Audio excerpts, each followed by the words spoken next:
Morning बच्चों, अब हम एमबीआई का लेक्चर नंबर 2 शुरू कर रहे हैं। एमबीआई लेक्चर नंबर 2, ध्यान से देखो।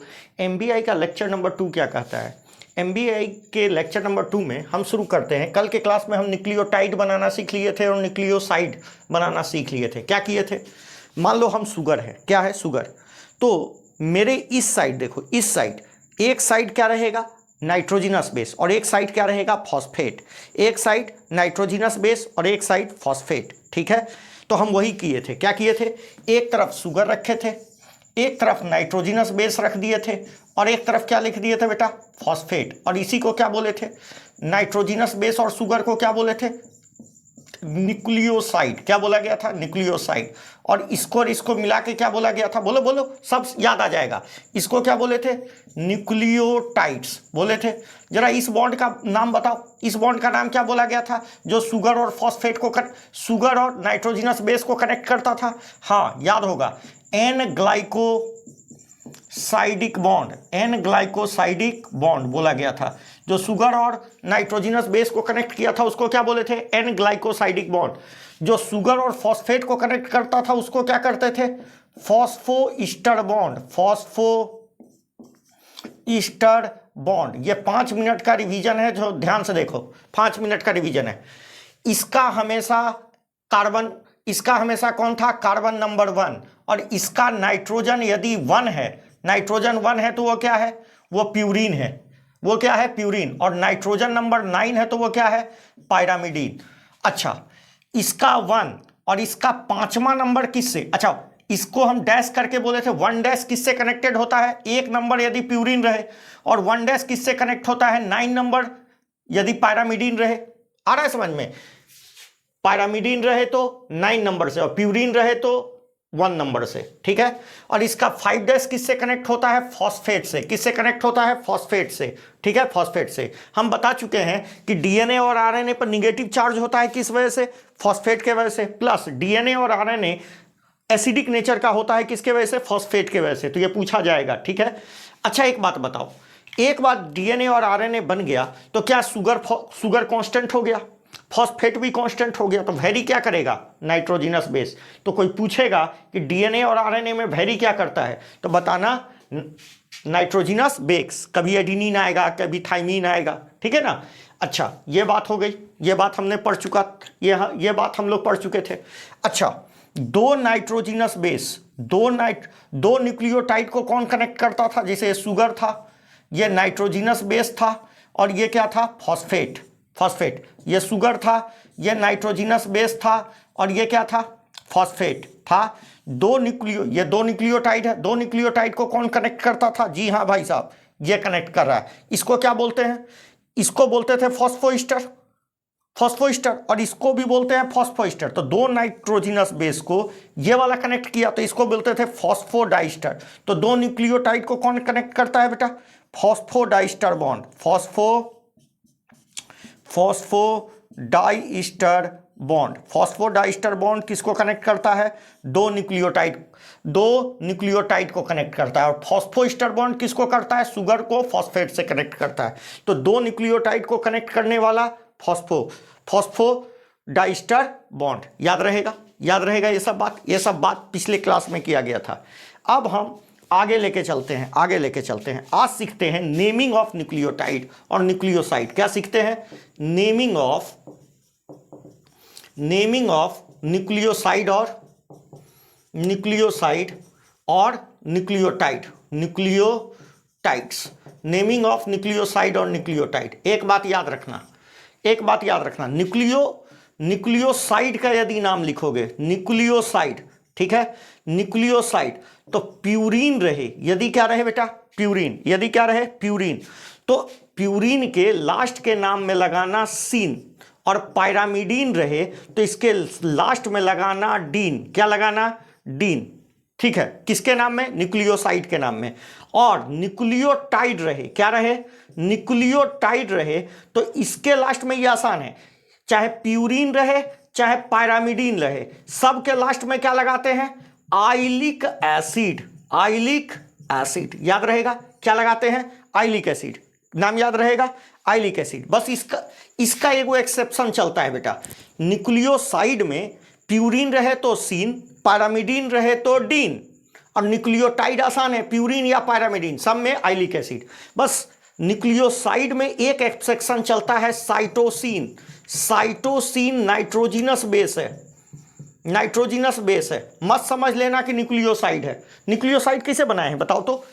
नाइट्रोजिनस बेस को किससे जोड़ के? शुगर को शुगर में जोड़ के। आ रहा है समझ में ना? आ रहा है समझ में? तो चलो एक्सेप्शन क्या हो गया? एक्सेप्शन क्या हो गया?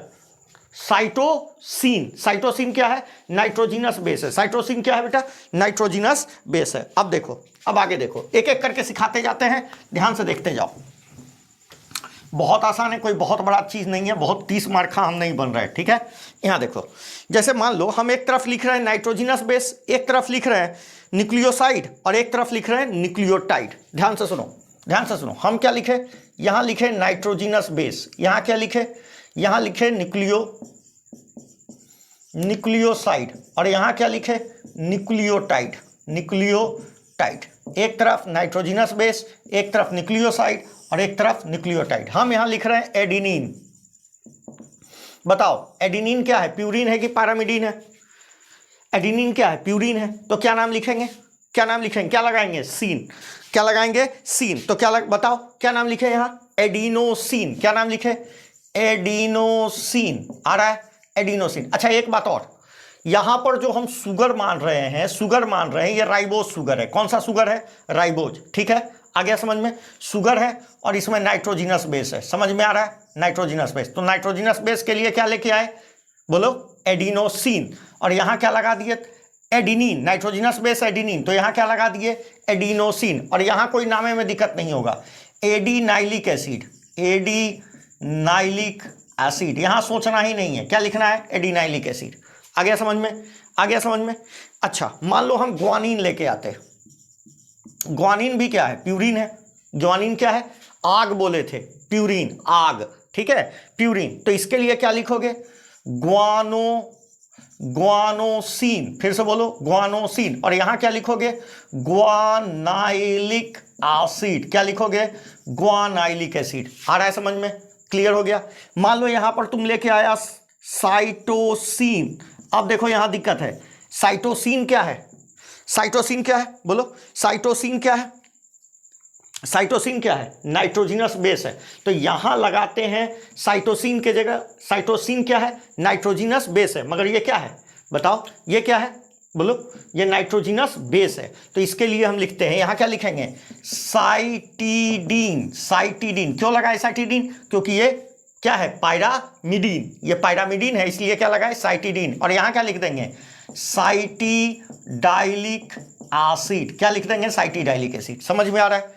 तो एडिनिन हो गया, ग्वानिन हो गया, साइटोसिन। मान लो यहां थाइमिन है, मान लो यहां थाइमिन है, तो क्या लिखेंगे? थाइमीडीन। थाइमीडीन, थाइमीडीन। और यहां क्या लिखेंगे? थाइमीडाइलिक एसिड। समझ में आ रहा है? थाइमीडाइलिक एसिड। मान लेते हैं बेटा, तो ये हो गया न्यूक्लियोसाइड, न्यूक्लियोसाइड, और ये क्या हो गया? न्यूक्लियोटाइड। समझ में आ गया? न्यूक्लियोसाइड और न्यूक्लियोटाइड। क्लियर है? क्लियर है? अब मेरी बात ध्यान से सुनो। मान लेते हैं यहां पर शुगर कौन सा रखता? डीऑक्सीराइबोज शुगर रहता। डीऑक्सीराइबोज, डीऑक्सीराइबोज शुगर रहता। तो इसके आगे डीऑक्सी लगा देते, बस डीऑक्सी। मतलब क्या नाम लिखते? Deoxy adenosine. और यहां क्या लिखते? Deoxy adenylic acid. क्या लिख लेते? Deoxy adenylic acid. यहां क्या लिखते? यहां भी क्या लगा देते? डीऑक्सी। तो यहां भी क्या लगा देते? डीऑक्सी। समझ में आ रहा है? यहां भी क्या लगा देते? डीऑक्सी। डीऑक्सीसाइटिड, तो यहां भी क्या लगा देते? डीऑक्सीसाइटिडाइलिक एसिड। यहां क्या लगा देते? थाइमीडीन। यहां क्या लगा देते? डीऑक्सीथाइमिडाइलिक एसिड। क्या लिख देते? डीऑक्सीथाइमिडाइलिक एसिड। डीऑक्सीथाइमिडाइलिक एसिड। अब मेरी बात ध्यान से सुनो, बहुत आसान है, बहुत आसान है। कोई बहुत बड़ा चीज हम नहीं बता रहे हैं, ठीक है? कोई बहुत बड़ा चीज नहीं बता रहे हैं। अब मेरी बात सुनो, ध्यान से सुनना। हमने कहा कि हमने कोई भी एक एडिनाइलिक एसिड उठा लेते हैं। देखो एडिनाइलिक एसिड, अच्छा इसमें क्या क्या होगा? नाइट्रोजिनस बेस, चूंकि हम यहाँ डीऑक्सी लगा रहे हैं तो यहाँ शुगर कौन सा, डीऑक्सी राइबोज, और यहाँ क्या लगा दिए, एक फॉस्फेट, तो हम इसी को उठा रहे हैं, इसी को उठा रहे हैं। जैसे मान लो ये एडिनिन है, यहाँ क्या लगा दिए, डीऑक्सी राइबोज शुगर लगा दिए, और यहाँ क्या लगा दिए, एक फॉस्फेट। यदि एक फॉस्फेट लगाएं तो इसका एक नाम और लिखते हैं, इसको लिखते हैं AMP। मान लो यहाँ पर हम क्या मान लो यहाँ पर हम शुगर राइबोज ही ले लिए, अभी सुनो, बाद में हम यहाँ पर लेंगे। तो यहाँ क्या ले लिए, बोलो क्या ले लिए बेटा, शुगर राइबोज ले लिए, तो इसको क्या बोलोगे, एडिनोसिन मोनोफॉस्फेट। मान लेते हैं इसमें 2 फॉस्फेट लगा दिए, इसमें कितना फॉस्फेट लगा दिए, 2 फॉस्फेट लगा दिए, तो इसको क्या कहोगे, ADP, एडिनोसिन डाइफॉस्फेट। अब मान लेते हैं इसमें 3 फॉस्फेट लगा दिए, तो क्या नाम होगा, ATP। तो ये क्वेश्चन आता है कि ATP में शुगर कौन होता है, तो बताओ ATP में कौन सा शुगर नजर आ रहा है तुमको, राइबोज शुगर, राइबोज। और ATP को ही energy currency of the cell बोलते हैं, मतलब ये वो रुपया है जो सेल खर्चा करता है। तो ATP में क्वेश्चन आता है कि शुगर कौन होता है, शुगर कौन सा होता है, बोलो शुगर कौन सा होता है, राइबोज। मान लेते हैं ये हो गया। उसी तरह हम बाकी भी बना सकते थे, कैसे, मान लो यहां पर क्या ले आते, साइटोसिन, यहां शुगर, और यहां क्या ले आते, 3 फॉस्फेट ले आते, तो क्या बोलते हैं इसको, CTP नहीं बोलते, साइटोसिन ट्राइफॉस्फेट। मान लेते हैं यहां पर क्या लेके आते हैं, साइटोसिन के जगह साइटोसिन के जगह क्या लेके आ जाते, साइटोसिन के जगह ग्वानिन लेके आ जाते, तो ग्वानोसिन ट्राइफॉस्फेट बोल देते, नहीं बोल देते, ग्वानोसिन ट्राइफॉस्फेट नहीं बोल सकते हैं, ग्वानोसिन। आइए मान लेते हैं थाइमीन लेके आ गए, तो थाइमीन ट्राइफॉस्फेट, थाइमीन ट्राइफॉस्फेट या थाइमिडाइलिक एसिड नहीं बोल सकते हैं बेटा, बोल सकते हैं ना, थाइमिडाइलिक एसिड। क्लियर हो गया। अब मेरी बात सुनो, ये जो टर्म ATP, GTP और TTP आपको दिख रहा है, इन सभी का इस्तेमाल हम DNA से RNA बनाने में करते हैं। DNA से जब RNA बनता है ना, तो ये उनका सबस्ट्रेट होता है। कौन सा सबस्ट्रेट होता है, CTP, GTP, ये सब होता है। अब मेरी बात सुनो, यदि हम यहां शुगर क्या ले लेते बेटा, शुगर राइबोज के जगह क्या ले लेते, डीऑक्सी राइबोज, तब क्या होता, यदि हम शुगर को बदल के क्या कर देते, डीऑक्सी राइबोज, शुगर को क्या ले लेते, डीऑक्सी, मतलब इसमें ऑक्सीजन हटा देते, मतलब डीऑक्सी राइबोज ले लेते, डीऑक्सी शुगर ले लेते, डीऑक्सी राइबोज शुगर ले लेते। यहां पर क्या लगाते, वही एडिनिन लगाते, और यहां क्या वो फॉस्फेट लगाते, 3 फॉस्फेट। तो इसका नाम क्या लिखते बताओ, बस डी लगा देते आगे, DATP, D for deoxy adenosine triphosphate. यहां हम क्या लिखते, साइटोसिन, और यहां डीऑक्सी राइबोज लिख लेते, डीऑक्सी राइबोज शुगर। तो क्या हो जाता है इसका नाम, बोलो इसका नाम क्या हो जाता, इसका नाम हो जाता DCTP। उसी तरह यहां पर क्या लगा देते, बताओ, हम बार बार नहीं लिख रहे हैं, लिखिए देते हैं, रुको, यहां G लगा देते, तो क्या हो जाता, डीऑक्सी शुगर ले लिए, डीऑक्सी राइबोज शुगर, और कै गो फॉस्फेट लगा दिए, 3 फॉस्फेट लगा दिए, तो इसको क्या बोलोगे, G लगाए हैं, तो GTP, ठीक है, DGTP। और मान लो यहां थाइमीन लगा दिए, डीऑक्सी राइबोज है, डीऑक्सी राइबोज शुगर है, और यहां क्या फॉस्फेट लगा दिए बेटा, 3 फॉस्फेट, ठीक है, 3 फॉस्फेट लगा दिए, तो इसका नाम क्या होगा, DTTP। इनका इस्तेमाल कहां होता है, जब आप रेप्लिकेशन पढ़िएगा, मतलब DNA से DNA जब बनाइएगा, DNA का कॉपी जब तैयार कीजिएगा, तो इनका इस्तेमाल होगा। किनका इस्तेमाल होगा, DTTP, DCTP, DGTP और DTTP का इस्तेमाल करते हैं। आ गया समझ में, यहां तक क्लियर है सबको, यहां तक क्लियर है। चलिए अच्छा, एक बात बताइए, क्वेश्चन आया था बहुत पहले, ध्यान से सुनिएगा, बताइएगा, which of the following is, ये क्वेश्चन है, ठीक है, आप जवाब दीजिएगा, which of the following is nucleotide of RNA। Question है, which of the following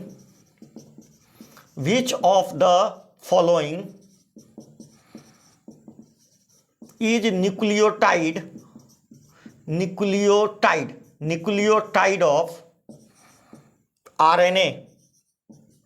RNA का न्यूक्लियोटाइड है, बताना है, ऑप्शन दे रहा है, ऑप्शन क्या क्या दिया है, डीऑक्सी ग्वानोसिन, गुआनोसिन, ठीक है, डीऑक्सी गुआनोसिन। दूसरा क्या दिया? यूरिडाइलिक एसिड,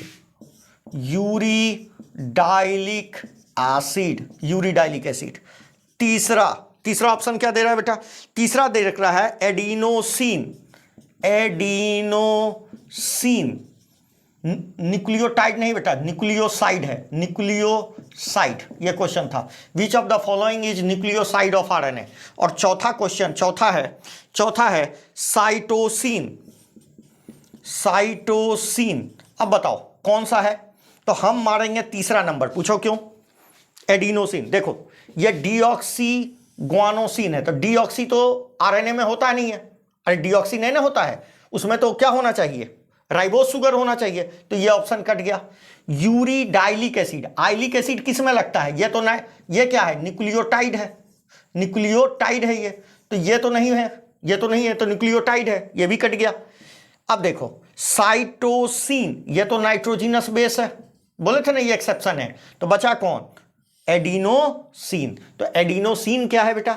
एडिनोसिन न्यूक्लियोसाइड है जो किस में मौजूद होता है? आरएनए में मौजूद होता है। आ गया समझ में? आरएनए में न्यूक्लियोसाइड मौजूद होता है, ठीक है। अब मेरी बात सुनो, ये बातें आपको क्लियर हुई। अब जो हम बात करने जा रहे हैं वो डीएनए के स्ट्रक्चर के बारे में है। किसके बारे में? पहला न्यूक्लिक एसिड उठा रहे हैं, कौन सा? पहला न्यूक्लिक एसिड कौन सा उठा रहे हैं बेटा? हम पहला न्यूक्लिक एसिड हम उठा रहे हैं डीएनए। क्या उठा रहे हैं? डीएनए। पता है डीएनए का फुल फॉर्म क्या होता है? Deoxy ribo nucleic acid, deoxy ribo nucleic acid, ठीक है। अच्छा बताओ, डीएनए का सबसे पहले डिस्कवरी किसने किया था? डीएनए, हम डीएनए ही शुरू कर रहे हैं, ध्यान से सुनो। डीएनए फुल फॉर्म क्या है? डीऑक्सी राइबो न्यूक्लिक एसिड, यही फुल फॉर्म है।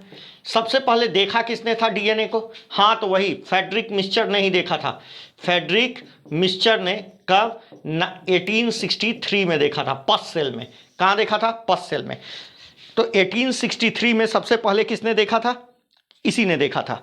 मगर इसके स्ट्रक्चर देखा था इसने, मगर इसका स्ट्रक्चर किसने दिया था? वही वाटसन एंड, बहुत इंपॉर्टेंट है, वाटसन एंड क्रिक। कौन सा बेटा? क्रिक। कब दिया था? 1953। ये डेट इंपॉर्टेंट है और ये भी डेट इंपॉर्टेंट है। डीएनए को सबसे पहले देखा किसने था? Friedrich Miescher. अच्छा, इसका नाम ये देखा था, नाम कौन दिया था? तो जेकेरिस साइंटिस्ट ने दिया था, जेकेरिस ने दिया था।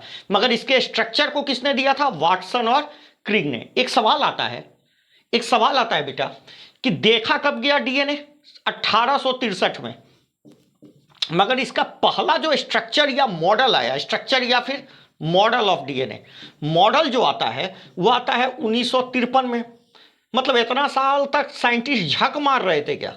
इतने साल तक साइंटिस्ट कर क्या रहे थे?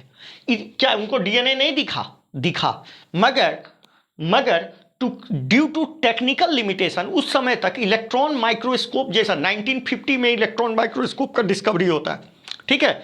उस समय तक इसके बारे में इतना आइडिया नहीं लग पा रहा था। जब इलेक्ट्रॉन माइक्रोस्कोप आया, एक्सरे क्रिस्टलोग्राफी आया, तब जाके इसके बारे में डिटेल्ड स्ट्रक्चर हो पाया। समझ में आया। तो इतने देर तक साइंटिस्ट झक नहीं मार रहे थे, उनके पास टेक्निकल लिमिटेशन था। टेक्निकल क्या था बेटा? लिमिटेशन था, इसलिए वो डीएनए के बारे में कुछ बोल नहीं पा रहे थे। तो देखा गया था 1863 में। मॉडल आता है दो साइंटिस्टों के द्वारा, वाटसन और क्रिक के द्वारा, ठीक है। मगर यह मॉडल बहुत सारे साइंटिस्टों के कंट्रीब्यूशन पर बेस्ड था। पहला साइंटिस्ट विल्किंस और फ्रैंकलिन, ठीक है, मतलब फ्रैंकलिन और विल्किंस और फ्रैंकलिन, ठीक है, विल्किंस और फ्रैंकलिन। दूसरा साइंटिस्ट चारगैफ। कौन सा? चारगैफ। इन दोनों के कंट्रीब्यूशन को मिला के ही इन्होंने, वाटसन और क्रिक ने क्या दिया था? अपना मॉडल दिया था। कैसे दिया था, क्या दिया था, वो समझ रहे हैं, ध्यान से सुनो। तो हम बात करते हैं डीएनए के मॉडल के बारे में। तो क्या डीएनए के मॉडल के बारे में वाटसन और क्रिक को सपना आया था? ऐसा कुछ नहीं है, सपना अपना नहीं आया था। वो क्या किया था, ध्यान से सुनो। उसने अलग अलग साइंटिस्टों के वर्क को देखना और समझना शुरू किया, और उसी को समझ के उन्होंने अपना मॉडल दे डाला। कैसे किया? तो एक साइंटिस्ट था बेटा, दो साइंटिस्ट थे, एक था नाम Wilkins, Wilkins and Franklin. Franklin, Franklin lady scientist थी, विल्किंस मेल था। ये लोग एक्सरे क्रिस्टलोग्राफी करते थे। एक्सरे क्रिस्टलोग्राफी क्या होता है? एक्सरे क्रिस्टलोग्राफी ये कुछ वैसा ही होता है जैसे हमारे हड्डी के एक्सरे जैसे करते हैं ना बेटा, वैसा ही कुछ होता है। ये लोग करते क्या थे, डीएनए को निकाल के एक ट्यूब में रख लेते थे और ट्यूब में रख के इस पर एक्सरे मारते थे। कौन सा रे मारते थे बेटा? एक्सरे। एक्सरे मारते थे और यहां फोटोग्राफिक फिल्म पर रख के इसका इमेज लेते थे। तो इमेज लेते थे तो कुछ ऐसा इमेज इनको दिखाई देता था, ऐसा इमेज इनको दिखाई देता था। तो लोगों ने पूछा कि इसका मतलब डीएनए का मूलभूत आधार किसने तय कर दिया था? इन्होंने तय कर दिया था। कैसे तय कर दिया था समझ में आया?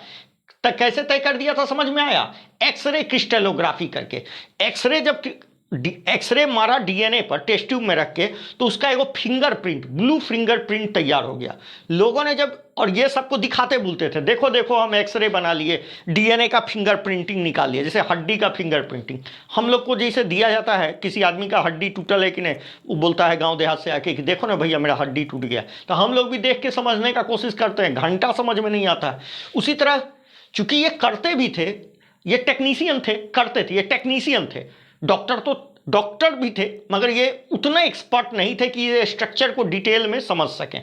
ठीक है, तो इन स्ट्रक्चर को ये कुछ बोल नहीं पाते थे, बस ये ऐसे करते थे कि इनका बस एक्सरे क्रिस्टलोग्राफी निकाल के छोड़ देते थे। इसके बारे में इनको कोई आइडिया नहीं था कि ये है क्या। ठीक है, अब मेरी बात सुनो। एक साइंटिस्ट और आया, एक साइंटिस्ट और आया, ध्यान से सुनते जाना, सब कहानी क्लियर हो जाएगा। एक साइंटिस्ट और आया दुनिया में, ये विल्किंस और फ्रैंकलिन की कहानी। दूसरा साइंटिस्ट आता है चार्गेफ। कौन आता है बेटा? चार्गेफ। ध्यान से समझना, चार्गेफ।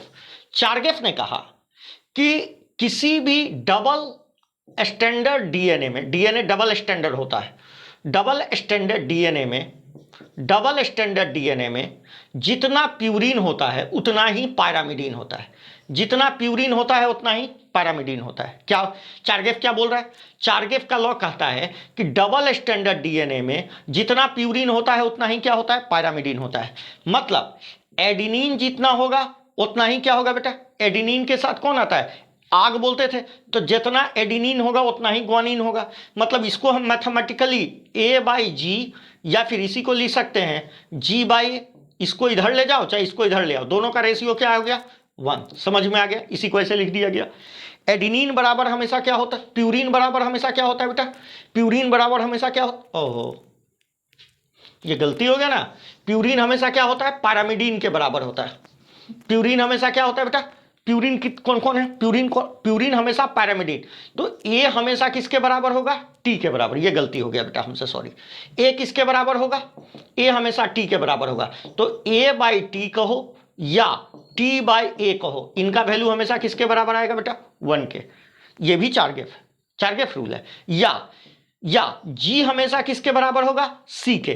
तो जितना G/C या फिर क्या कहो C/G कहो, ये दोनों किसके बराबर होगा बेटा? 1 के। या आप ऐसे भी लिखो A+G, ये क्या है? प्यूरिन। ये क्या है? प्यूरिन। प्यूरिन किसके बराबर होगा बेटा? पैरामिडीन के। तो T+C या C+T के बराबर होगा। C+ या T+C कर लो, T+C के बराबर होगा। इसको ऐसे लिख लो A+G/T+C, इसका भी वैल्यू 1, या उलट के लिख लो T+C/A+G का वैल्यू भी 1। यह सब कौन सा रूल है? चार्गेफ। ये कौन सा रूल है? चार्गेफ। चार्गेफ क्या बोल रहा है कि एक डबल हेलिकल डीएनए में, डबल स्टैंडर्ड डीएनए में जितना प्यूरिन होता है उतना ही क्या होता है बेटा?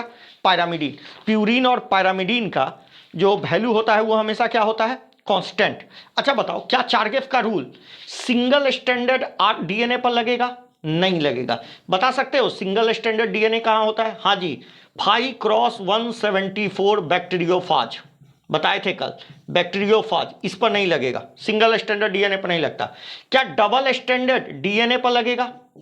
डबल स्टैंडर्ड डीएनए पर लगेगा? हाँ, लग ही रहा है। क्या डबल स्टैंडर्ड आरएनए पर भी लगेगा? हाँ, लग जाएगा। ठीक है।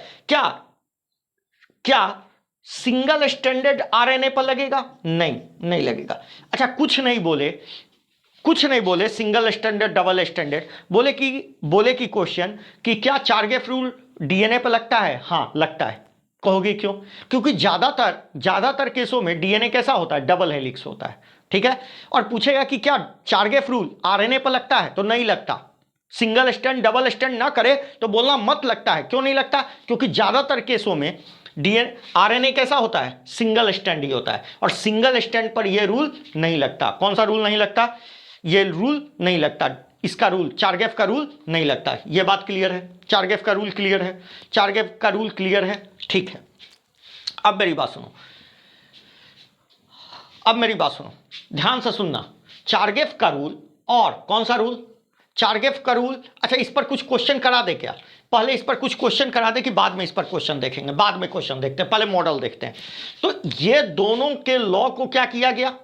ये दोनों के, विल्किंस, फ्रैंकलिन और चारगेफ के रूल को किसने? वाटसन और क्रिग ने बढ़िया से स्टडी किया। इसके एक्सरे क्रिस्टलोग्राफी के फिंगरप्रिंट को और इसके इस लॉ को बहुत अच्छे से स्टडी किया, और इसके बाद उसने अपना डबल हेलिकल मॉडल दिया 1953 में। तो ये दोनों लॉ का कंट्रीब्यूशन की मदद से 1953 में वाटसन एंड क्रिग का मॉडल आता है। वाटसन एंड क्रिग मॉडल, क्रिग का model, DNA double helical model बोलते हैं इसको। क्या बोलते हैं?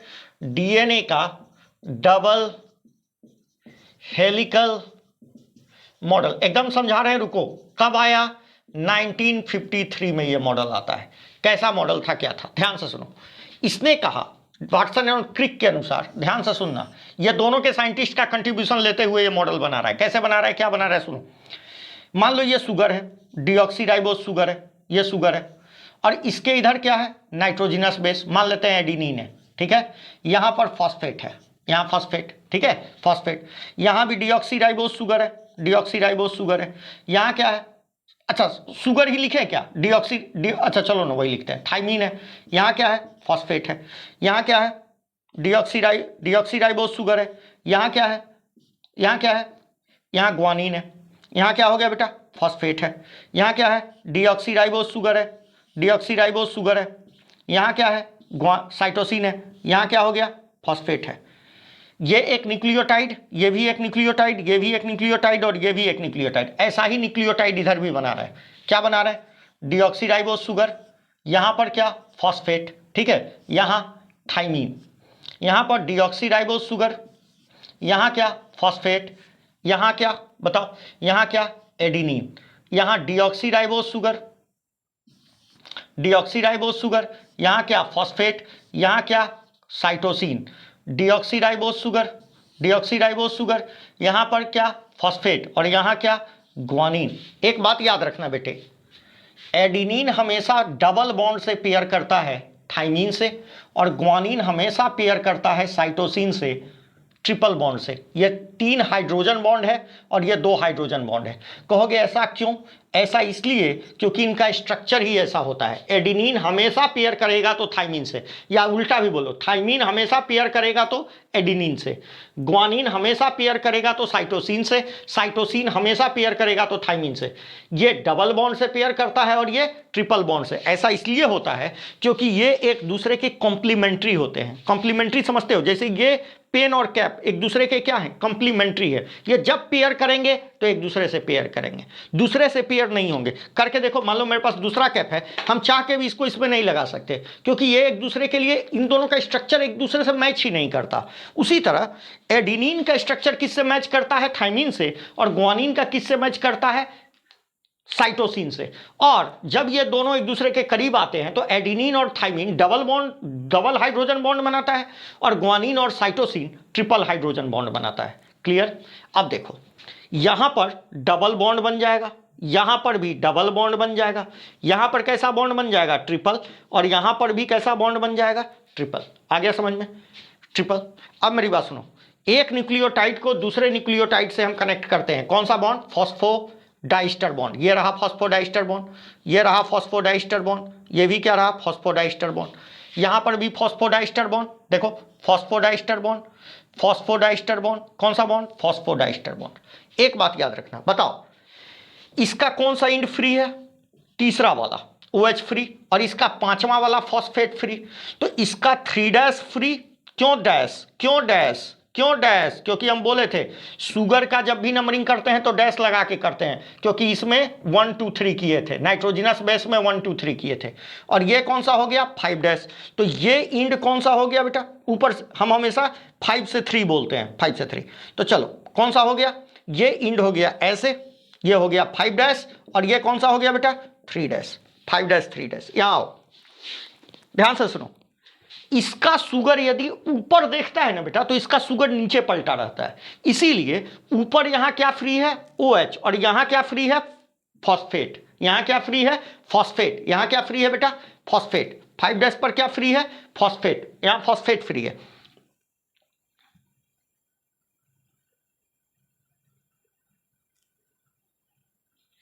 हाँ, फॉस्फेट फ्री है। कौन सा फ्री है बेटा? यहां पर फॉस्फेट फ्री है। यदि ये फॉस्फेट ऊपर का OH और यहां का क्या फ्री है? फॉस्फेट, तो ये कंबाइंड है बेटा। ये 5' है, ये कौन सा है? 5', और ये कौन सा है? 3'। उल्टा होता है बेटा, 5' और ये हो गया 3'। ये हो गया 5' और ये हो गया 3'। अब बताओ, डीएनए का जो दोनों स्टैंड होता है वो पैरेलल होता है कि एंटी पैरेलल? एकदम एंटी पैरेलल। एक 5 से 3 है, तो दूसरा क्या है? पहला। एक क्या है? देखो 5 से 3, तो दूसरा क्या है? इधर से 5 से 3। अरे समझ में, एक 5 से 3 है ऊपर से नीचे, तो एक नीचे से ऊपर 5 से 3 है। अरे समझ में, या ऐसे कहो, एक 5 से 3 है, तो एक यहां से देख लो, एक 3 से 5 है तो ऊपर, तो दूसरा 5 से 3 है। तो डीएनए के दोनों स्टैंड कैसे होते हैं? एंटी पैरेलल होते हैं। एक 5 से 3 होता है, तो एक 3 से 5 होता है। चाहे तुम ऐसे बोलो ना, देखो एक 5 से 3 ऊपर से नीचे है, तो एक 5 से 3 नीचे से ऊपर है, तो दोनों स्टैंड कैसा है? Anti parallel. दोनों स्टैंड कैसे होते हैं? Anti parallel. और ये जो नाइट्रोजिनस बेस है, ये एक दूसरे के कॉम्प्लीमेंट्री हैं, चूंकि इनका स्ट्रक्चर सेम है। स्ट्रक्चर सेम होने के वजह से ये ऐसे दिखते हैं। ठीक है, अब मेरी बात सुनो। ये जो नाइट्रोजिनस बेस होता है, चूंकि एडिनिन हमें हमेशा प्यूरिन किससे पेयर करता है? प्यूरिन पैरामिडीन से पेयर करता है, इसलिए यहां से यहां एक फॉस्फेट, इसको एक स्टैंड बोलते हैं। ये डीएनए को का फर्स्ट स्टैंड है, फर्स्ट स्टैंड, और ये डीएनए का सेकंड स्टैंड है, ये सेकंड स्टैंड। तो बोलो फर्स्ट स्टैंड और सेकंड स्टैंड पैरेलल की एंटी पैरेलल? एंटी पैरेलल, क्योंकि ये 5 से 3 ऊपर से नीचे है, तो ये 5 से 3 नीचे से ऊपर है। अरे यार है समझ में, 5 से 3 नीचे से ऊपर है। दोनों स्टैंड कैसे होते हैं? Anti parallel. इसका पांचवा जहां फ्री है, यहां पर इसका तीसरा फ्री है। इसका जहां तीसरा फ्री है, यहां पर इसका पांचवा फ्री है। तो एक दूसरे के स्टैंड जो होते हैं वो कैसे होते हैं? Anti parallel. तो ये फर्स्ट स्टैंड और ये कौन सा? Second stand. एक बात सुनो, चूंकि प्यूरिन हमेशा पैरामिडीन से पेयर करता है, तो इनका जो दो फर्स्ट स्टैंड और सेकंड स्टैंड जो होता है, इनके बीच का जो दूरी होता है, इसको जो डायमीटर बोलते हैं, ये हमेशा कांस्टेंट नजर आता है। ये कांस्टेंट, लगभग कांस्टेंट। तो कहोगे आप लगभग क्यों बोल रहे हैं? क्योंकि देखो एडिनिन और थाइमिन डबल बॉन्ड से पेयर किए, ग्वानिन और साइटोसिन ट्रिपल बॉन्ड से पेयर किए। तो यदि नंबर ऑफ बॉन्ड, केमिस्ट्री में हम सीखते हैं, यदि नंबर ऑफ बॉन्ड बढ़ेंगे तो बॉन्ड लेंथ क्या हो जाता है? छोटा हो जाता है, छोटा हो जाता है बॉन्ड लेंथ। तो यहां पर बॉन्ड लेंथ कम होना चाहिए और यहां पर बॉन्ड लेंथ ज्यादा होना चाहिए, मतलब यहां ज्यादा होना चाहिए, मगर मोर और लेस बराबर ही होते हैं। और ये कितने होते हैं? इसीलिए एनसीईआरटी अप्रॉक्स लिखता है। एनसीईआरटी क्या लिखता है? अप्रॉक्स। ध्यान से सुनो, ये एक फॉस्फेट से लेके दूसरे फॉस्फेट तक इनके बीच का डायमीटर लगभग अप्रॉक्स कितना आ जाता है? 20 एंगस्ट्रॉम। कितना आ जाता है? 20 एंगस्ट्रॉम। तो तुम बताओ डायमीटर ऑफ डीएनए कितना होता है? 20 एंगस्ट्रॉम। अच्छा, ये इतना ही है? 4 गो की और भी है? ये बहुत लंबा है बेटे, हमने बस 4 गो बताने के लिए बता दिया। आ गया समझ में? 4 गो बताने। तो डीएनए का डायमीटर हमेशा कांस्टेंट रहता है। किस वजह से? इस वजह से क्योंकि प्यूरिन किससे पेयर करता है? पैरामिडीन से। तो कोई दिमाग में आएगा किसी बंदे को कि सर ऐसा भी हो जाता कि प्यूरिन से पेयर कर जाता, या प्यूरिन से पेयर कर जाता और पैरामिडीन से पेयर कर जाता, क्या दिक्कत होता? बहुत बड़का आफत हो जाता, बहुत बड़का आफत हो जाता। पूछो क्यों? प्यूरिन में कितने रिंग होते हैं? 2 रिंग। अरे होते हैं। प्यूरिन में कितने रिंग होते हैं? 2 रिंग। इमेटाजोल ring 2 ring. मान लो प्यूरिन से पेयर किया, प्यूरिन प्यूरिन से पेयर करता तो होता क्या समझ में आ रहा है? 2 रिंग को यहां फिट करते, यहां 2 रिंग को फिट करते, जबकि पारामिडीन में कितने रिंग होते हैं? 1 रिंग होते हैं। पारामिडीन में कितने रिंग होते हैं? 1 रिंग होते हैं। तो यहां पर डायमीटर ज्यादा आता और यहां डायमीटर क्या हो जाता है? कम हो जाता। इसका मतलब डीएनए का डायमीटर कभी भी 20 एंगस्ट्रॉम आ ही नहीं, कांस्टेंट आ ही नहीं सकता। यदि प्यूरिन और प्यूरिन पेयर करता या पायरामिडीन और पायरामिडीन पेयर करता, तो प्यूरिन और प्यूरिन पेयर करता तो डायमीटर बढ़ जाता और यहां डायमीटर कम हो जाता। मगर अब तुम सोचो, प्यूरिन और पायरामिडीन पेयर कर रहा है, तो प्यूरिन में कितना रिंग? प्यूरिन में 2 रिंग, और इसमें कितना रिंग? 1 रिंग। कितना रिंग हुआ? 3 रिंग। इसमें बोलो, इसमें 1 रिंग और इसमें कितना रिंग? 2 रिंग। तो कितना हो गया? 3 रिंग। हर जगह लगभग हर जगह कितने रिंग है? 3 रिंग। अरे नहीं आ रहा है समझ में? इसमें कितना रिंग? 2 रिंग। इसमें कितना रिंग? 1 रिंग। 3 रिंग। इसी वजह से इनका डायमीटर कांस्टेंट होता है, क्योंकि प्यूरिन हमेशा किससे पेयर करता है? पायरामिडीन से। प्यूरिन हमेशा पायरामिडीन से पेयर करता है, इसीलिए डीएनए का डायमीटर हमेशा कितना, अप्रॉक्सीमेटली कितना आता है? 20 एंगस्ट्रॉम आता है। समझ में आ गया? कितना एंगस्ट्रॉम आता है? 20 एंगस्ट्रॉम आता है। समझ में आ रहा है? आइए अब डीएनए के बारे में कुछ बात हम लिखते हैं, कुछ बात लिखते हैं। क्या क्या बात लिखते हैं? इतना बात तो हमने समझा दिया, अब हम कुछ बात लिखते हैं। डीएनए कैसा है? सिंगल स्टैंडर्ड की डबल स्टैंडर्ड? कुछ ना बोले तो डबल स्टैंडर्ड। डीएनए कैसा है? Double standard. डीएनए कैसा है बेटा? Double standard. पैरेलल की एंटी पैरेलल? डीएनए कैसा है? जल्दी बोलिए। डीएनए डबल स्टैंडर्ड है, जनरली डबल स्टैंडर्ड। पैरेलल की एंटी पैरेलल? तो एंटी पैरेलल है। कैसा है? एंटी पैरेलल है। दोनों स्टैंड एक दूसरे के अपोजिट चलते हैं, ठीक है? दोनों स्टैंड एक दूसरे के अपोजिट चलते हैं। इनको स्टेबिलिटी कौन देता है? तो हाइड्रोजन बॉन्ड इनको स्टेबिलिटी देता है। कौन सा बॉन्ड? Hydrogen bond. कौन सा बॉन्ड? Hydrogen bond. जो किसके बीच मौजूद है? तो नाइट्रोजिनस बेस के बीच मौजूद है। एडेनिन 2 हाइड्रोजन बॉन्ड से पेयर करता है थायमिन के साथ। ग्वानिन 3 हाइड्रोजन बॉन्ड के साथ पेयर करता है साइटोसिन के साथ। आ गया समझ में? साइटोसिन के साथ। आ गया समझ में? प्यूरिन हमेशा किससे पेयर करता है? पायरामिडीन से। प्यूरिन हमेशा किससे पेयर करता है? पायरामिडीन से। समझ में आ गया? समझ में आ गया ये सारी बातें? ये सारी बातें इस चूंकि प्यूरिन हमेशा पायरामिडीन से पेयर कर रहा है, इसीलिए इसका डायमीटर क्या है? कांस्टेंट। आ रहा है समझ में? अच्छा, एक बात आता है कि डीएनए स्टेबल क्यों है? तो एक तो हाइड्रोजन बॉन्डिंग मौजूद है। हाइड्रोजन बॉन्ड किसके बीच मौजूद है बेटा? ये नाइट्रोजिनस बेस के बीच। नाइट्रोजिनस बेस जो एक दूसरे के बीच कॉम्प्लीमेंट्री हैं, उनके बीच मौजूद है। प्लस एक बात और, ये जो 2 नाइट्रोजिनस बेस हैं, ये भी थोड़ा बहुत अट्रैक्शन शो करते हैं। ये वाला भी अट्रैक्शन शो करता है। इसको कहते हैं हाइड्रोफोबिक बॉन्ड। कौन सा बॉन्ड? हाइड्रोफोबिक। तो जो 2 न्यूक्लियोटाइड के जो नाइट्रोजिनस बेस हैं, वो भी क्या शो करते हैं? थोड़ा बहुत बॉन्डिंग शो करते हैं, जिसको हाइड्रोफोबिक बॉन्ड कहते हैं।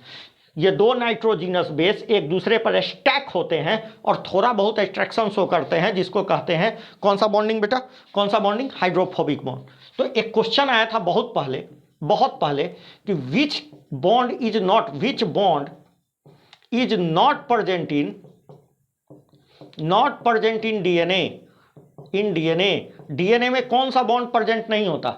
डीएनए में कौन सा बॉन्ड प्रेजेंट नहीं होता? पहला ऑप्शन, ध्यान से सुन के बताओ। विच bond is not present in DNA? कौन सा बॉन्ड नहीं होगा? पहला ऑप्शन है एन ग्लाइकोसाइडिक बॉन्ड, ठीक है? दूसरा फॉस्फोईस्टर बॉन्ड।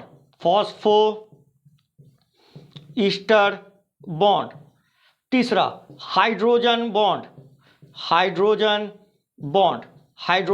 बॉन्ड। चौथा पेप्टाइड बॉन्ड। बस हो गया, बात खत्म। पेप्टाइड बॉन्ड मौजूद नहीं होता। पेप्टाइड बॉन्ड तो प्रोटीन में मौजूद होता है, यहां कहीं भी नाम नहीं लिए हैं। हाँ, यहां नाम लिया हाइड्रोफोबिक बॉन्ड का। आ गया समझ में? अब मेरी बात सुनो, यदि हम डीएनए के स्ट्रक्चर को समझने का कोशिश करें, डीएनए का यही स्ट्रक्चर है। यदि हम डीएनए को किसी से कंपेयर कर सकते हैं ना बेटा, तो हम अपने घर में मौजूद सीरी, यदि हम इसके डीएनए के यदि हम स्ट्रक्चर को किसी से कंपेयर कर सकते हैं, तो हमारे घर में मौजूद सीरी है, ठीक है? सीरी से बहुत अच्छे कंपेयर हो जाता है। पूछो कैसे? ध्यान से सुनो। जैसे मान लो मेरे पास एक घर में सीरी है, ये है सीरी। तो सीरी का ये जो डंटा है, इसको आप क्या कहते हो? इसको बैकबोन कहते हो, बैकबोन, या इसी को रेल भी कह दिया जाता है। ठीक है, ध्यान से सुनना, ये रेल है और इसके ऊपर जो जिस पर पांव रख के आगे बढ़ते हैं इसको स्टैक बोलते हैं या स्टेप्स बोलते हैं, इसको स्टेप बोले, स्टेप्स। और ये क्या है, बैकबोन, ये जो डंडा है वो बैकबोन। अब मेरी बात ध्यान से सुनो, यदि हम क्या करें, ध्यान से सुनना, यदि हम शुगर और फॉस्फेट को लपेट दें, मतलब समेट दें, तो समेट दें तो ये डंटा हो जाएगा, मतलब इतना पार्ट को हम समेट देते हैं, इतना पार्ट को समेट दिए, इतना पार्ट को हम धर के समेट दिए, समेट के डंटा बना दिए। तो इतना पार्ट को इधर से भी, जब इधर समेटे हैं तो इधर भी समेट दें। किसको किसको समेट दिए, जल्दी बताओ, किसको समेट दिए, शुगर और फॉस्फेट को समेट के क्या बना दिए, समेट के क्या बना दिए, डंटा। तो बचा क्या, बचा क्या, नाइट्रोजिनस बेस। मतलब समझो हमने क्या किया, समझो बढ़िया से, हमने क्या किया, ये सीढ़ी से कंपेयर कर रहे हैं, हमने क्या किया, ध्यान से, हमने ये डंटा बनाया, डंटा में क्या क्या रखा, ये जो डंटा बनाया सीढ़ी नुमा, इसको बैकबोन बोले। अब बताओ डीएनए के बैकबोन में क्या क्या ले आए, शुगर को और फॉस्फेट को, हाँ डीऑक्सीराइबोज शुगर और फॉस्फेट को, और बच क्या गया, अंदर में क्या बच गया, अंदर में बच गया नाइट्रोजिनस बेस, नाइट्रोजिनस बेस क्या बच गया अंदर में, नाइट्रोजिनस बेस। यहां क्या बचा बताओ, यहां है एडिनिन, यहां क्या है थाइमीन, यहां क्या है, यहां क्या है, यहां है ग्वानिन, और यहां क्या है बेटे साइटोसिन। फिर से यहां क्या हो जाएगा, थाइमीन, यहां एडिनिन, यहां साइटोसिन, और यहां क्या थाइमीन, यहां सॉरी ग्वानिन। समझ में आ गया, ग्वानिन समझ में आ गया सबको। अब देखो ये सब एक दूसरे से पेयर कर जाएंगे, कर गए पेयर, कर गए पेयर, समझ में आ गया, कर गए पेयर। तो समझो क्वेश्चन आता है कि डीएनए में ये जो डंटा होता है, डीएनए का जो डंटा होता है, जो बैकबोन है, वो किसका बना हुआ है, तो शुगर और फॉस्फेट का। और शुगर और फॉस्फेट के इनसाइड की आउटसाइड नाइट्रोजिनस बेस किधर है, तो नाइट्रोजिनस बेस इनसाइड है, इनसाइड ऑफ किसके बोलो, इनसाइड ऑफ बैकबोन, ये भी बैकबोन है। तो बैकबोन किसका बना हुआ है, डीएनए का बैकबोन बना है शुगर और फॉस्फेट का, और नाइट्रोजिनस बेस इसके अंदर रखे हुए हैं, किधर रखे हुए हैं, इसके अंदर रखे हुए हैं। समझ में आ गया। अब हम 15 मिनट कुछ चारगेफ के कुछ क्वेश्चन करा देते हैं, जिससे आपको कुछ आइडिया हो जाएगा। चारगेफ आपके सामने है, हमने क्या किया, डीएनए आपको समझा दिया। बताइए डीएनए के फर्स्ट स्टैंड और दूसरे स्टैंड के बीच कितना डिस्टेंस होता है, तो 20 एंगस्ट्रॉम होता है। कितना होता है, 20 एंगस्ट्रॉम। ठीक है, क्यों होता है, क्योंकि प्यूरिन हमेशा किससे पेयर करता है, पायरामिडीन। क्या वाटसन और क्रिक को मॉडल सपना में आया था, नहीं, ये बहुत दिनों का एक्सपेरिमेंट था इनका। और किस किस के एक्सपेरिमेंट को इन्होंने देख के अपना लॉ दिया था, तो विल्किंस और फ्रैंकलिन और चारगेफ के लॉ को देख के अपना मॉडल दे डाला था। समझ में आया। आइए एक क्वेश्चन है, ये बहुत फेमस क्वेश्चन है, कहता है, ये बहुत फेमस क्वेश्चन है बेटे, बहुत फेमस क्वेश्चन है। कहता है in sea urchin DNA, sea urchin जिसको एरिस्टोटल का लालटेन भी कहते हैं, ठीक है, एरिस्टोटल का लालटेन, कहता है इन सी अर्चिन, बहुत पहले क्वेश्चन आया था, सी अर्चिन डीएनए, इन सी अर्चिन डीएनए, इन सी अर्चिन डीएनए कहता है क्या, 17% ग्वानिन इच परसेंट, कितना 17%, 17% guanine is present, guanine is present. Find other nitrogenous base, other nitrogenous base निकालो। सिंपल सा बात है।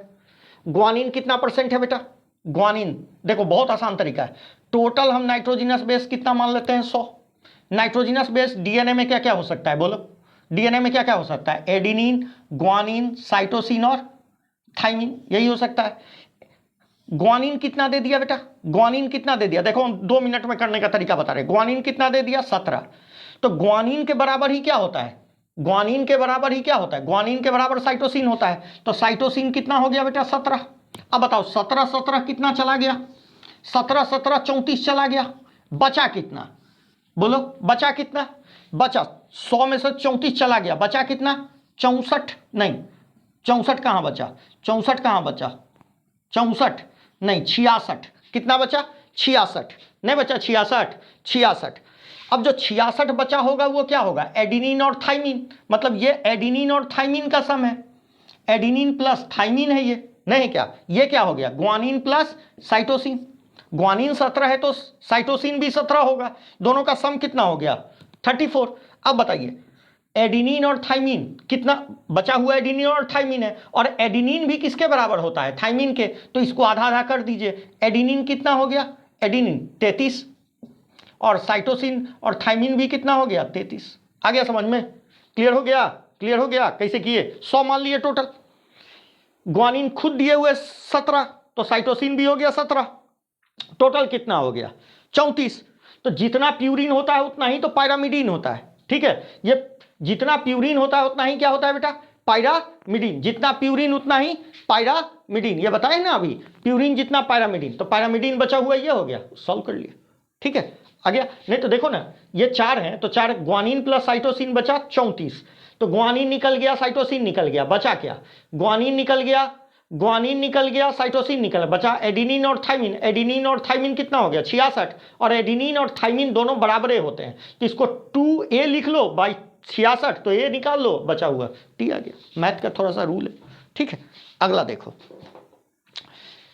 समझ में आया कैसे करते हैं, आसान है, 100 मान के आगे बढ़ जाएंगे। अब मेरी बात सुनो, अगला क्वेश्चन आपके सामने है, अगला क्वेश्चन है कि इन डीएनए, अगला क्वेश्चन है, बहुत आसान आसान क्वेश्चन आता है। In DNA 3.4 kilo base, 3.4 kilo nitrogenous base है। नाइट्रोजिनस बेस कितना है 3.4 kilo base, 3.4 kilo base nitrogenous base है। 3.4 kilo base kilo nitrogenous base are present, ये प्रेजेंट है, ठीक है। कहता है present in which 700 molecule of thymine is present, in which, जिसमें क्या, इन विच, जिसमें बेटा 700 मॉलिक्यूल किसके हैं, बोल 700 मॉलिक्यूल किसके हैं, 700 molecule of thymine, thymine nitrogenous base के मौजूद है। Find other nitrogenous base, other nitrogenous base, बाकी नाइट्रोजिनस बेस को निकालना है। कैसे निकालेंगे जल्दी बताओ, क्या कह दिया 3.4 किलो बेस है, तो किलो का मतलब 1000, तो टोटल नाइट्रोजिनस बेस कितने हो गए, टोटल एन बेस कितने हो गए बता दो। 3.4 किलो बेस है, किलो का मतलब 1000, मतलब 3400 बेस है, 3400 नाइट्रोजिनस बेस है। टोटल नाइट्रोजिनस बेस की संख्या कितनी हो गई 3400 हो गई। इसमें साइटोसिन, इसमें थाइमिन कितना है, इसमें थाइमिन है, तो टोटल हो गया, टोटल हो गया मतलब क्या क्या हो गया जल्दी बता दो, वही एडिनिन, ग्वानिन, साइटोसिन और थाइमिन। इसमें थाइमिन कितना दे दिया जल्दी बता, थाइमिन कितना दे दिया 700, तो एडिनिन भी कितना होगा 700, अभी तो बोले जितना एडिनिन होगा उतना थाइमिन होगा, टोटल कितना हो गया 7 7 1400, तो एडिनिन प्लस थाइमिन निकल गया, बचा क्या होगा, बचा होगा, क्या बचा होगा जल्दी बता दे, जल्दी बता दे क्या बचा होगा, cytosine plus guanine, guanine plus cytosine, या cytosine plus guanine, guanine plus cytosine, कितना बचा होगा 1400 चला गया किससे, 1400 चला गया 3.4 से, तो कितना बचा 1400 घटा लो ना तो 2000 बचा, 2000 बचा। अब इसको आधा आधा कर लो, साइटोसिन ग्वानिन कितना हो गया 1000, और साइटोसिन भी कितना हो गया 1000, मिलकर 2000 हो गया।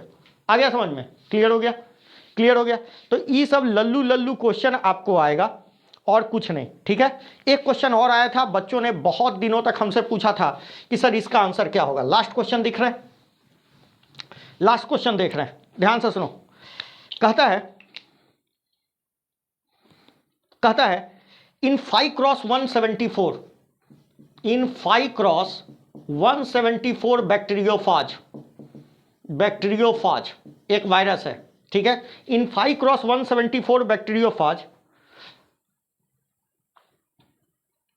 20% cytosine, 20% cytosine present, cytosine present, ठीक है। Find out percentage of guanine, find percentage of guanine. Answer क्या आएगा बच्चा तुरंत देखेगा, साइटोसिन कितना है 20%। साइटोसिन 20% है, 20% है तो ग्वानिन भी कितना परसेंट हो जाएगा? 20%, जो कि क्या है? रॉन्ग है। क्यों है रॉन्ग? हम किसकी बात कर रहे हैं? 5x174 bacteriophage. बताओ इसमें कैसा डीएनए होता है? Single standard DNA. और क्या सिंगल स्टैंडर्ड डीएनए पर ये लॉ लगता है? चारगेफ लॉ नहीं लगता। तो सिंगल स्टैंडर्ड डीएनए पर चारगेफ लॉ नहीं लगता। आ रहा है समझ में? अब एक क्वेश्चन और फेमस है, बस ये लास्ट क्वेश्चन बेटा आज का, एक लास्ट क्वेश्चन बस। कहता है कि which is not a Chargaff law. ध्यान से सुनो, which of the following is not correct representation of Chargaff law. ये क्वेश्चन काफी इंपॉर्टेंट है। Which is not correct representation of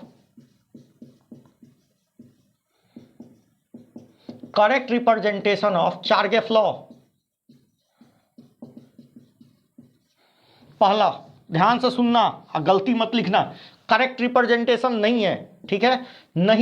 नहीं है मतलब बाकी सब रही है, ए को नहीं रहेगा, ठीक है? A/T=1। दूसरा A+T बराबर C+G।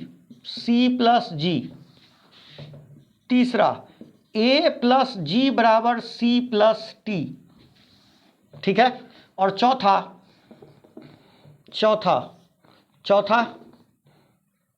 G/C=1। कौन नहीं है बताओ? कौन नहीं है? बोलो। हाँ, दूसरा नंबर नहीं है। क्यों? क्योंकि हम क्या बोले थे? टोटल प्यूरिन हमेशा किसके बराबर होता है? पायरामिडीन के। ये प्यूरिन है, एडिनिन और ग्वानिन प्यूरिन है, और साइटोसिन और थाइमिन भी क्या है? थाइमिन क्या है? पायरामिडीन। ये पायरामिडीन और ये प्यूरिन। नहीं आ रहा है? यहाँ क्या? ये क्या है? प्यूरिन। ये क्या है? पायरामिडीन। ये क्या है? प्यूरिन। ये क्या है? पायरामिडीन। जबकि ये प्यूरिन है और ये क्या है? पायरामिडीन। तो प्यूरिन प्लस पायरामिडीन नहीं, ठीक है ना? प्यूरिन, टोटल प्यूरिन और पायरामिडीन हमेशा क्या रहते हैं? कांस्टेंट। तो कौन सा आंसर होगा? ये वाला। देखने में सब नजर आता है, याद रखिएगा, ठीक है? हमेशा चेक कीजिएगा कौन चारगेफ लॉ नहीं है, तो उसमें चेक कीजिएगा कि प्यूरिन हमेशा किसके बराबर होना चाहिए? पायरामिडीन के। यहां देखिए, ये प्यूरिन है और ये पायरामिडीन है, तो नहीं होगा, ठीक है ना? हाँ, टोटल प्यूरिन हमेशा किसके बराबर होगा? टोटल पायरामिडीन के। समझ में आ गया? टोटल प्यूरिन हमेशा किसके बराबर होगा? टोटल पायरामिडीन के। इतना क्लियर है? एक क्वेश्चन और कर लेते तो कुछ ज्यादा हद तक क्लियर होता। ध्यान से सुनिए,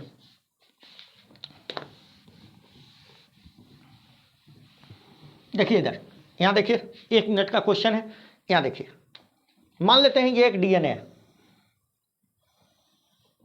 ये एक डीएनए ए, यहां ए है, ध्यान से, ए, यहां क्या है?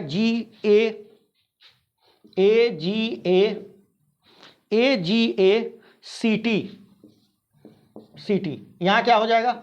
TCTGA, ठीक है? आ गया समझ में? बताइए तो क्या इसमें जितने प्यूरिन है उतने पायरामिडीन है? दोनों में जितने प्यूरिन है उतने पायरामिडीन है? हाँ, एकदम होगा, एकदम। जितना प्यूरिन होगा उतना ही पायरामिडीन होगा। प्यूरिन कितने हैं? गिनिए तो। प्यूरिन 1 2 3 प्यूरिन, 4 5, तो इधर भी 5 होगा। 1 2 3 4 और 5। जितने प्यूरिन है उतना ही क्या है? पायरामिडीन है। डबल स्टैंडर्ड में हमेशा जितना प्यूरिन होगा उतना ही पायरामिडीन। देखिए, ये प्यूरिन, ये प्यूरिन, ये प्यूरिन, ये प्यूरिन, ये प्यूरिन, कितने प्यूरिन? 5। दोनों स्टैंड में देख रहे हैं, डबल स्टैंड में। इसमें गिनिए, इसमें गिनिए, पायरामिडीन गिनिए। 1 पायरामिडीन 2, 1 2 3 4 और 5। तो जितने प्यूरिन उतने पायरामिडीन। मगर कौन से स्टैंड में? डबल है कि सिंगल? डबल में। सिंगल में नहीं। मान लेते इसको हटा देते, तब प्यूरिन गिनिए, 1 2 3 प्यूरिन। अब पायरामिडीन गिनिए, 2 गो। कहां से बराबर हुआ? नहीं ना हुआ। तो डबल स्टैंड में हमेशा प्यूरिन और पायरामिडीन क्या होगा? बराबर होगा। आ गया समझ में? अब मेरी बात सुनिए, बहुत पहले क्वेश्चन आया था, इस क्वेश्चन को अब अगले दिन डील करेंगे। यहां तक तो समझ गए ना? जितना प्यूरिन होता है उतना ही क्या होता है? पायरामिडीन होता है, ठीक है? यहां तक चारगेफ रूल। अगले दिन हम पढ़ेंगे कुछ नया बातें, चारगेफ के साथ साथ बेस रेशियो पढ़ेंगे। थैंक यू, गुड नाइट, अपना ख्याल रखिएगा।